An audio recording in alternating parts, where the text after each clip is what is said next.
நமக்கு வந்து மூகாம்பிகை கோயிலாக தான் தெரிஞ்சிச்சு. அது என்னுடைய இடம்ங்கிறத கண்டுபிடிக்கிறதுக்கு தான் இந்த மனித ஆண்டுகளில் இத்தனை ஆண்டுகள் தியானம், இத்தனை ஆண்டுகளாக இருக்கும். அது நீங்கள் நினைங்க, சும்மா போய் சொல்லிட முடியுமா அது என் இடம்னு? எப்படி சொல்லுவோம்?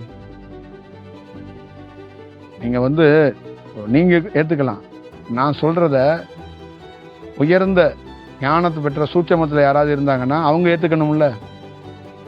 அப்போ இறை சக்திங்கிறது நான் ஏதாவது வாயிலேருந்து நாக்கிலேருந்து ஒன்று சொல்கிறேன்ல, தவறாக சொன்னால் நீங்கள் பாதிப்பெலாம் அடைய மாட்டீங்க, நான் அடையணும்ல. அதுக்கான பொறுப்பை ரெஸ்பான்ஸ் நான் தானே எடுத்துக்கணும். அப்போ சும்மா பொதுவாக அந்த இடம் என் இடம்னு சொல்லிட முடியுமா? அப்போ அந்த இடத்துக்குள்ளே தியானம் பண்ணால் அவன் கிளைம் பண்ண மாட்டானா? என்னடா நீ எப்படா நீ அந்த இடம்னு என் இடம்னு சொல்லுவானா? சொல்ல மாட்டானா? சொல்கிற தைரியம் நமக்கு இன்னொரு இடத்துல போய் நம்ம இடம்னு சொல்லிட முடியுமா? சொன்னால் அதில் என்ன பலன் கிடைக்க போகுது? தீபாவளிக்கு வெடி போடுறீங்கல்ல, வெடித்ததுக்கு அப்புறம் பார்த்தீங்கன்னா ஒரு 4 கடுதாசி தான் கிடக்கும். அந்த கடுதாசிக்காக தான் தாய் தந்தையாக 2 பேர் போய் கீவில் நின்று வெடியை வாங்கிட்டு நிற்கிறீங்க.